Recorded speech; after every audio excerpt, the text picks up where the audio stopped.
In 1985, an average American worker needed just 5 years of salary to buy a median-priced home in full.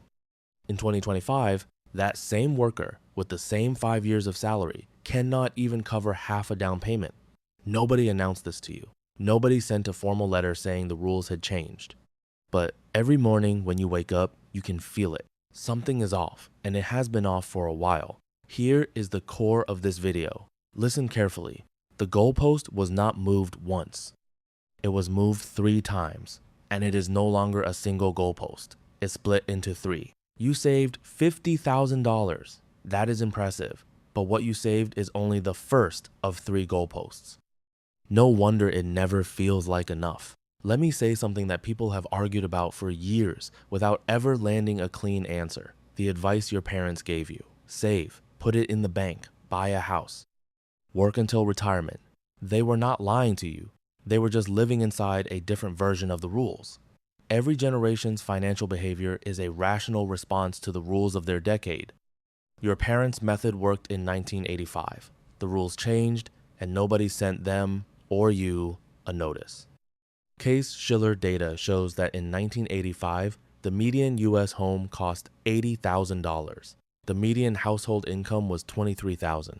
Home prices were 3.5 times annual income.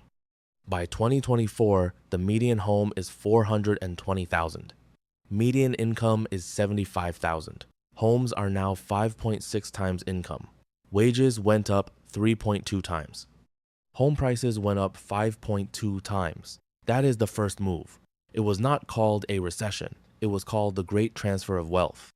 In 18 months, from 2008 to 2009, American households lost $11 trillion in wealth. That money did not disappear. It moved.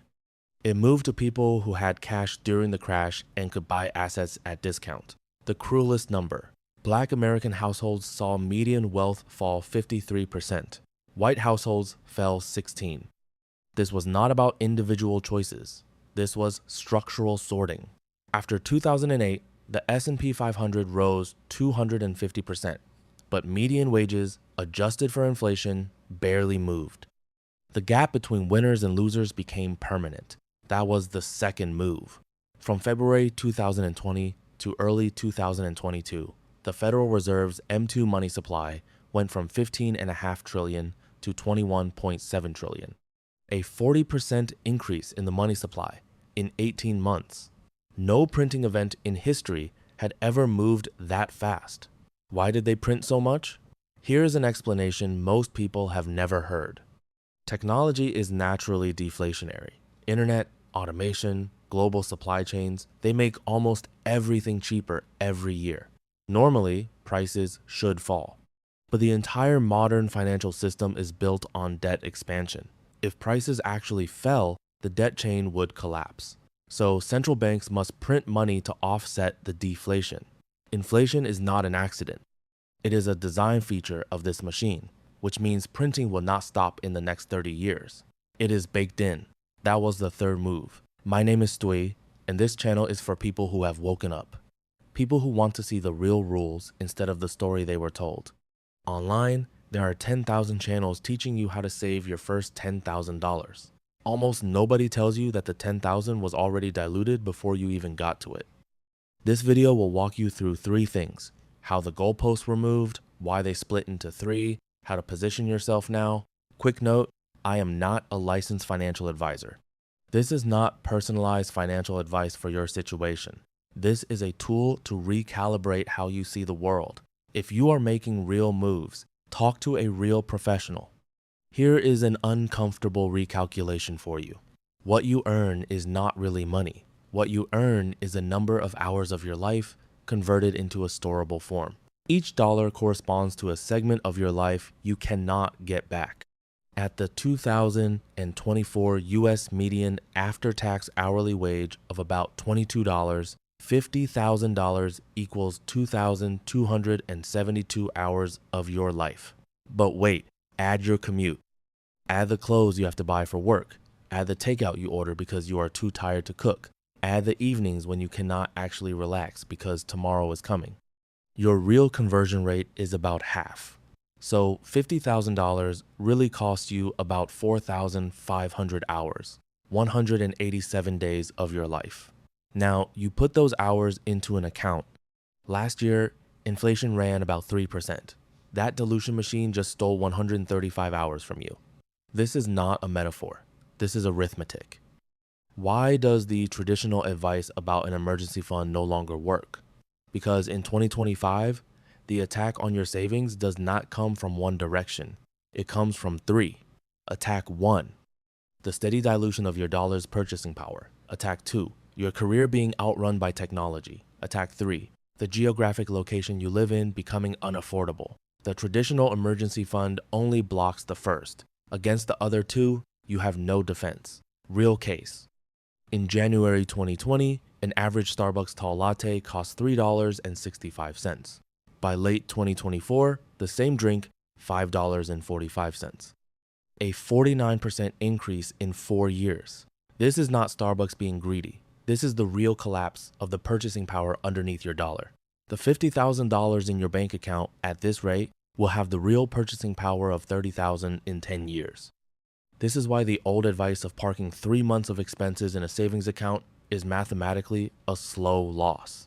You think you are being conservative. You are actually paying a silent safety tax of 3 to 5% a year. From 2023 to 2024, the US tech industry laid off over 400,000 people. Meta, Google, Microsoft, Amazon. No company was too big to shed workers. A 2023 McKinsey study found that 30% of current job tasks can be automated by 2030. Goldman Sachs estimates 300 million jobs globally will be affected. The key point, this time it is not manual labor being replaced. It is office work. Paralegals, junior coders, marketing analysts, copywriters, customer service, exactly the people who climbed to 50,000. Your 50,000 cannot save you if you cannot find another job within 3 months. What you need is not a buffer of money. You need a buffer of time. In 2024, the U.S. Department of Housing classified a San Francisco household earning $150,000 as low income. This is not satire. This is an official category. The same year, FHFA data showed that 80% of U.S. homeowners hold mortgages below 4% interest. They cannot afford to sell. A new mortgage at current rates would double their monthly payment. This is the lock-in effect. Housing liquidity across America is frozen. Here we need to redefine a word that everyone uses wrong: asset. Most people think an asset is anything valuable that you own. The sharper definition is different. An asset is something that puts money in your pocket. A liability is something that takes money out. By this definition, your house is not automatically an asset. If your house keeps you from moving, changing jobs, or adjusting your life, it is a liability to you. You bought security. You paid for it with your optionality. Now we enter the single most important idea of this entire video. The most dangerous asset allocation is not extreme risk. It is not extreme safety. It is the comfortable middle. Money that is extremely conservative can survive in any environment. Money that is extremely aggressive can cover 10 failures with one big win. What gets quietly destroyed is money parked in something reasonable, balanced, not extreme. It has neither the liquidity of cash nor the upside of risk. It just gets diluted, politely, year after year. So the real anti-fragile position is a barbell, heavy on extreme safety, heavy on extreme risk, empty in the middle. This is why fighting this new world requires a completely different structure. Do not pile your 50,000 into a single pool. Split it into 3 functionally different buffers. Each buffer absorbs one of the 3 attacks: dollar buffer against dilution, time buffer against career replacement, place buffer against geographic lock-in. Dollar buffer does not mean cash sitting idle. That is the old version. The new version is an anti-dilution mini portfolio. 50% in high-yield savings or short-term treasury bills keeps liquidity. 30% in tips, inflation-protected bonds, automatically tracks inflation. 15% in a broad index fund, long-term purchasing power, 5% in gold or Bitcoin, a hedge against extreme monetary events. The goal is not growth. The goal is that 3 years from now, the money still buys what it buys today. That is a much harder problem than it sounds. Time buffer is not money. It is skills plus network. Here is the specific definition. Within 48 hours of losing your job, you can reach 5 people. At least one of them can get you an interview within 30 days.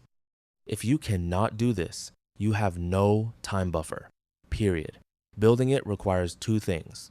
Once a month, reach out to 3 people in your industry, not asking for a job. Just maintaining the connection. Once a quarter, update your marketable skill. Finish a small project, earn a cert, publish something visible. This buffer costs you $0. Its value is not measurable in dollars. It is the thing that, in the next round of layoffs, keeps you from having to sell your house. This is the most ignored layer. Place buffer means your ability to move within 30 days to somewhere life costs 40% less.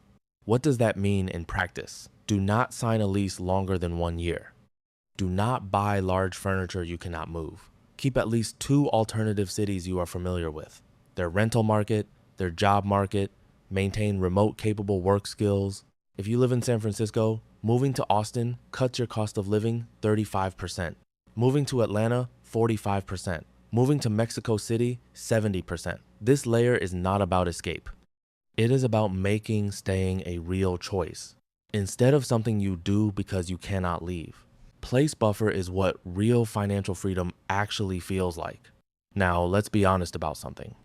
Most people's $50,000 is not stolen by inflation. It is spent by themselves. Why? Because there is a truth that everyone ignores. What drives the world is not greed. It is envy.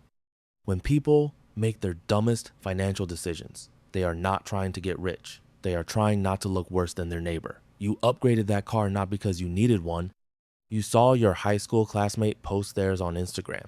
You moved to that nicer apartment not because you wanted better light. You did not want to explain to friends why you still lived in the old place. Envy is the hidden engine behind every reasonable purchase. The damage it does to your $50,000 is bigger than any single inflation event. The cure for envy is not discipline. Discipline does not work on envy. The cure is changing your reference point. Stop looking at your peers on social media. Start looking at healthy, financially independent, calm 75-year-olds. Then ask yourself, does this purchase bring me closer to them or further from them? Now for the final reversal of this video. Most American finance channels will not dare say this out loud. The person who dies the richest is the one who lost the most. Every dollar they saved was a trip they did not take at 30, a summer they did not spend with their kids at 40, a mountain they could no longer climb at 50.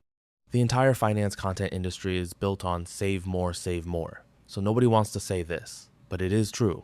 Your 50,000, your 150,000, even your $500,000, their meaning is not in the saving. Their meaning is in letting you do the right thing at the right time in your life. Money you should spend at 30 has no meaning at 60. Money you should spend at 60, if you burn it all at 30, will ruin your old age. This is what the 3 buffer structure actually serves, not retirement.